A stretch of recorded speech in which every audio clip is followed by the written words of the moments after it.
Serious विषयावरती video बनवला आहे. प्लीज सगळ्यांनी ह्याच्यावर नो जोक्स.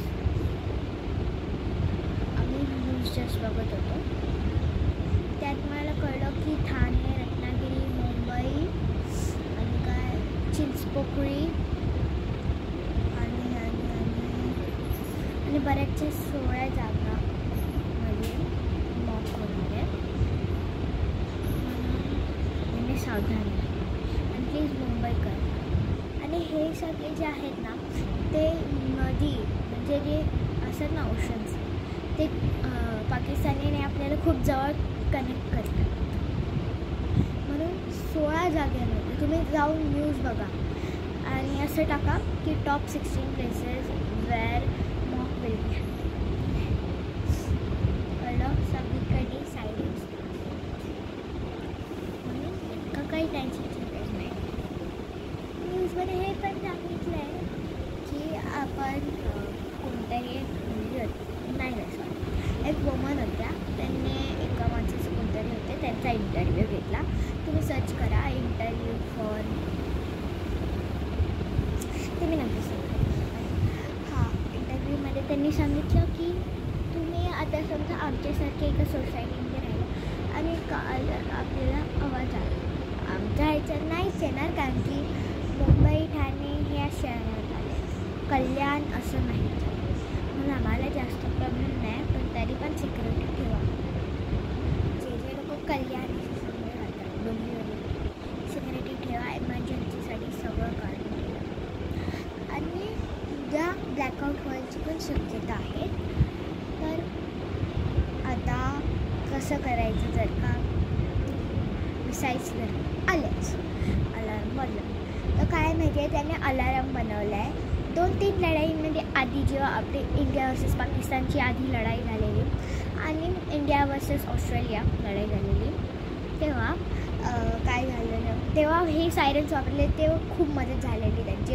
का तर इन्फॉर्म करायला लोकांना की लवकर तुम्ही तुमच्या सेफ स्पॉटवरती किंवा कुठेतरी लपा. तर काय झालं आता बघा, जर का तुम्हाला एकदा सायरन ऐकू आलं आणि मग तुम्ही पटकन खालती गेला आणि लपलात, आधी सांगते फोन बिन सगळं बंद करायचं. कारण की काय माहिती आहे, लाईटने त्यांना नोटिफिकेशन म्हणजे त्यांना इझी होतं की इकडेच बॉम्ब टाकायचं म्हणजे इकडची माणसं जातात डेड होती. तर म्हणून त्यांना इझिली भेटून जातो रस्ता तो. म्हणून सगळे लाईट्स बंद. नाहीतर नाही केलं तर ब्लॅकआउट तर आहेच, ऑप्शन तर नाहीच राहणार बघा. आणि सेकंडली तुमचे सगळे फोन्स बंद ठेवा. का माहिती आहे, कारण की पाकिस्तानवाल्यांना काय होतं, त्यांना सगळे फोन्स कळतं की इकडे फोन आहे म्हणजे इकडे बॉम्ब टाकायला पाहिजे, इकडे माणसं आहे, तिकडे हे आहे, इकडे ते, असं त्यांना लगेच कळून जाणार. म्हणून मला एवढं सांगायचं आहे की सावधान सेफ राहिलं तर बरं होईल. आणि एक गोष्ट आहे, प्लीज न्यूजमध्ये जाऊन चेक करा.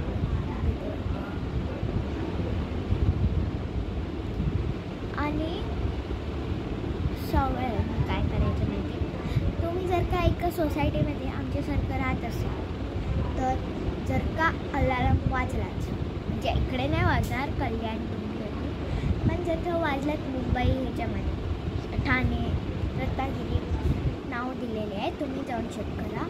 मग असे सगळे ह्याच्यामध्ये जर का सायरन वाजलाच, तुम्ही रत्नागिरीचे असाल, ठाणेचे असाल किंवा मुंबईचे पण, तिकडे जर का सायरन वाजलास तर तुम्ही तुमच्या आधी टावरमधून खालती यायचे आणि तुमच्यासाठी एक सेफ स्पॉट किंवा कार पार्किंग तिकडे जाऊन लपायचं. आता आमच्या सोसायटीचं आहे, सोसायटी म्हणजे आमच्या टाउनशिपमध्ये कार पार्किंग आहे, मल्टी कार पार्किंग आहे, क्लब हाऊस आणि सेम त्याच्यात. मग काय करायचं जर का असलं, आधी जे म्हातारे लोक असतील त्यांना लिफ्टमधनं फास्ट खालती न्यायचं आणि मग जे तरुण लोक असतील ते फास्ट सीड्यावरनं, आणि मग खालती पोचल्यावर पटकन जिकडे पण जवळ पार्किंग असलं किंवा कुठे पण तुम्हाला एक सेफ स्पॉट, कुठे पण नको असं नाही की अरे वा ही मस्त एकटूशी जागा इकडे लपूया. सेफ स्पॉट शोधा, नाही तर कार पार्किंगकडे जा. तुमच्याकडे रादर काहीच ऑप्शन नाही. आणि जर का तुम्हाला परत अलार्म वाजला म्हणजे कळणार तुम्हाला की जे मिसाईल्स आहेत, जे सगळे जेट्स हे सगळे आले आहेत ते गेले. कळलं. आणि हे जो सायरन वाजणार ना तो 5-6 मिनटं आधी वाजणार, म्हणजे आपल्याला जायला थोडा वेळ भेटेल. कळलं. म्हणून प्लीज एव्हरीवन, मी हात जोडते, प्लीज नो जोक्स आणि प्लीज सेफ राहा आणि न्यूज पण बघत जा. आणि पण लक्षात ठेवा ही 9 किंवा थोडी लेट रात्री म्हणून एकदम रात्री नीट सगळे प्रिकॉशन्स ठेवूनच झोपा. ठीक आहे. थँक्यू. मी तुम्हाला जे सगळे येतं ते सगळं मी तुम्हाला सांगितलं. आता तुम्हाला जेवढे मी सांगितले की टॉप जिकडे जिकडे होणार आहे, जिकडे हे मॉक होणार आहे तिकडे प्लीज तुम्ही